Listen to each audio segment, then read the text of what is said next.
అమరావతి రాజధాని అని చెప్పి నిన్న శాసనసభలో ఒక తీర్మానం పాస్ చేశారు.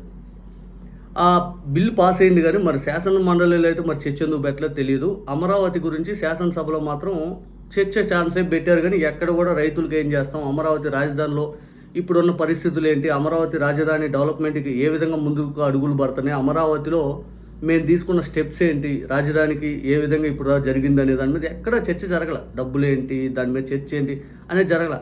అమరావతి శాశ్వత రాజధాని, ఇది ఎవరు మార్చలేరు.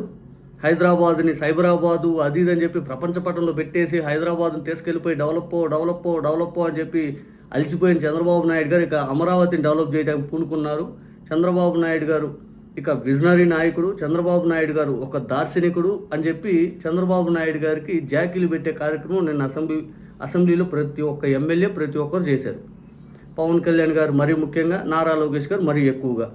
వీళ్ళు పూర్తిగా చంద్రబాబు నాయుడు గారిని విజనరీ అది ఇది అని చెప్పి పొగట్టమే సరిపోయింది. జగన్ గారిని చంద్రబాబు నాయుడు గారిని ఏ రకంగా అయితే పొగిడారో జగన్ గారిని అంతకు 2 రెట్లు తిట్టడం సరిపోయింది వాళ్ళందరూ. అంతకు మించి ఈ అమరావతి ప్రాంతానికి సంబంధించి ఏం చేయాలనే దాని మీద ఎక్కడా చర్చ జరగల. ఒక్కసారి అమరావతికి సంబంధించినటువంటి అంశాలు నిన్న చర్చ జరిగిందని చెప్పండి.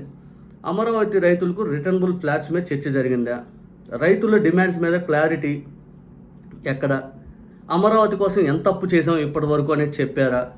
ఫ్యూచర్లో ఎంత అప్పు చేయబోతున్నాం అని చెప్పారా? ప్రపంచ బ్యాంకుల నుంచి ఎంత అప్పు తెస్తున్నాం అని చెప్పారా? ఎంత వడ్డీకి తెస్తున్నామని చెప్పారా? కేంద్ర ప్రభుత్వం ఎంత సహకారం అందిస్తుందని మాటల్లో కాదు డబ్బు రూపంలోనే చెప్పడానికి ఏమైనా కుదిరిందా? అమరావతిలో కాంట్రాక్ట్స్కి ఎందుకని అధిక మొత్తంలో ధరలు చెల్లిస్తూ ఉన్నారు? అదే దాని మీద ఎక్కడైనా చర్చ జరిగిందా? అమరావతికి సంబంధించి 2వ విడత ల్యాండ్ పూలింగ్ ఎందుకు చేస్తున్నారు? అసలు ఆ విషయం ఏంటి, ఎంతవరకు చేస్తున్నారు, రైతుల్లో ఉన్న అనుమానాలు ఎలా నివృత్తి చేస్తున్నారు, ఫేజ్ 1లో ఎందుకు డెవలప్ అనేది పూర్తిగా ఇంతవరకు చేయలేకపోతున్నాం, మళ్ళీ ఫేజ్ 2 ఎందుకు తీసుకుంటాం అనేది చర్చ జరిగిందా? చెప్పలేదు. ఇవే ఉండవు. జగన్ గారిని తిట్టామా ఇదే వాళ్ళ చర్చ అనేది. అమరావతి గురించి ఎంతసేపు జగన్ గారిని తిట్టడమే సరిపోయింది కానీ ఎక్కడైనా కానీ ఆ అమరావతి ప్రాంతానికి సంబంధించి రైతులకు న్యాయం చేద్దాము, ఇదిగో ఈ ఆలోచనతో ఉన్నాము, ఇంతమంది రిటర్న్ ఫ్లాట్లు ఇస్తున్నాము అని చెప్పి ఎక్కడైనా ప్రకటించారు? ఏముండదు. వీళ్ళ గురించి అమరావతి గురించి ఎవరైనా క్వశ్చన్ చేస్తే అదిగో నువ్వు అమరావతికి వ్యతిరేకత, రాష్ట్రానికి నాశనం, రాష్ట్రం ఇట్ట రైతుల గురించి అడుగుతుంటే అమరావతి నాశనం అంటారు. వీళ్ళు అర్థం కాదు, కుట్ర అంటారు. అది అబ్బో పెద్ద ఇంకా తీసుకెళ్ళిపోతారు. చంద్రబాబు నాయుడు గారిని నిజంగా చెప్పండి, ఎంతోమంది అడిగేది ఏంటయ్యా, రైతుల దగ్గర అంతలా భూములు వసూలు చేశారు, మరి వాళ్ళు రిటర్నబుల్ ఫ్లాట్లే అయ్యా, మరి ఎంతవరకు అప్పు చేస్తున్నారయ్యా, రాష్ట్రం మొత్తం ఖజానా లోటు బడ్జెట్లో ఉంది కదా, అప్పులు విపరీతంగా తెస్తూ ఉన్నారు, మళ్ళీ గతంలో సెల్ఫ్ ఫైనాన్స్ ప్రాజెక్ట్ అన్నారు, ఇప్పుడు అది ఎక్కడ పోయినారని అడుగుతుంటే ఆయన సమాధానం ఉండదు.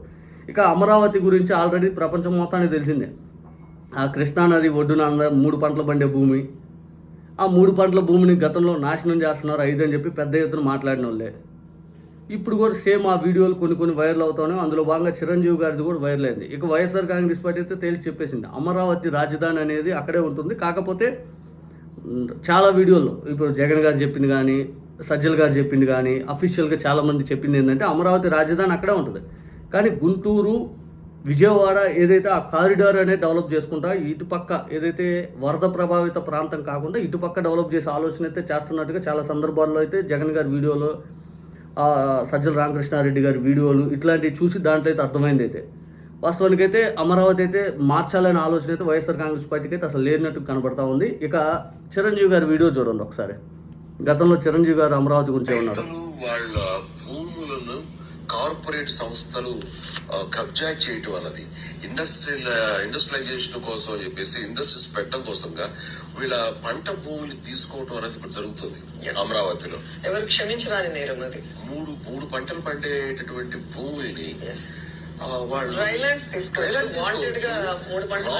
ల్యాండ్స్ ఉంటాయి అక్కడ. కేవలం అది దూరంగా ఉందనో అనుకూలంగా లేదనో పంట భూముల్ని ఈ రోజున అన్నం పెట్టే రైతు అలాంటి వాళ్ళని కొట్టగొట్టి ఈ రోజున వాళ్ళు నిర్మాణం చేస్తున్నారంటే కనుక సిటీస్, అదే రకంగా మరో విధంగా ఇండస్ట్రీస్ ని పెట్టడం కోసంగా నీరు ఎక్కడైతే ఉందో, ఎక్కడ పుష్కలంగా పంటలు పడతాయో అలాంటి భూములు కబ్జా చేయడం అనేది ఆ రైతు రెసిస్ట్ చేస్తుంటే వాళ్ళ మీద పోరాటం చేస్తున్నానని చెప్పడం విన్నాను. వాటికి పరిష్కార పరిష్కారం కూడా కోర్టు ద్వారా జరిగింది. సజెస్టివ్ గానే చెప్పాం. ఖచ్చితంగా ఇవ్వాలి, ఎందుకంటే మీలాంటి వాళ్ళ సజెషన్ అంతే కదా.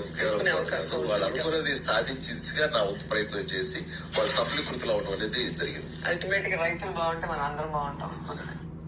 ఇది గతంలో చిరంజీవి గారు మాట్లాడినటువంటి మాటలైతే ఇప్పుడు వైరల్ అవుతా ఉన్నాయి. కోర్స్ చిరంజీవి గారు ఆలోచన ఫస్ట్ నుంచి ఆయన ఏం చెప్తున్నాడంటే రాష్ట్రంలో అభివృద్ధి అనేది అన్ని ప్రాంతాలకి అన్ని ఏరియాలకి సమానంగా ఉండాలి అని చెప్పి చిరంజీవి గారు ఆలోచన.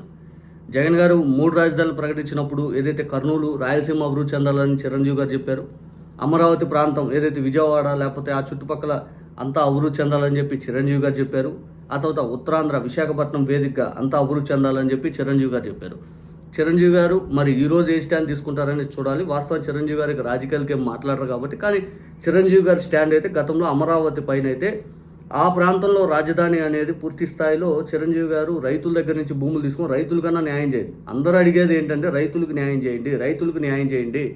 ఇప్పుడు రాజధాని మార్చాలనే ఉద్దేశం ఏ ఒక్కరికి లేదు. అన్ని పార్టీలు పూర్తి స్థాయిలో రాజధాని విషయంలో క్లారిటీగానే ఉన్నాయి. నిన్న పేర్నాని గారు కూడా చెప్పారు.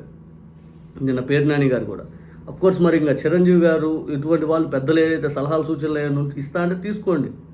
ఇప్పుడు పవన్ కళ్యాణ్ గారు వీళ్ళందరూ అమరావతి ఏకైక రాజధానిని తీర్మానించారు కదా, మరి బయట ఏదైతే కొంతమంది వ్యక్తుల ఆలోచనలు కూడా మీరు సమయానికి తగ్గట్టుగా ఏదైతే తీసుకొని పూర్తి స్థాయిలో అమరావతి ప్రాంతం రైతులకు మరీ ముఖ్యంగా న్యాయం చేయండి. రైతులకు న్యాయం చేస్తే చాలు. ఇక్కడ అంతమందికి ఏదైతే ఫస్ట్ ఫేజ్లో తీసుకున్న డెవలప్ కాకుండా సెకండ్ ఫేజ్ అని చెప్పి మళ్ళీ 3వ ఫేజ్ అని చెప్పి అమరావతికి ఒక కాల ప్రకారం ఏదైతే కళ్ళలో బతికించే ప్రయత్నం అయితే చేయకండి.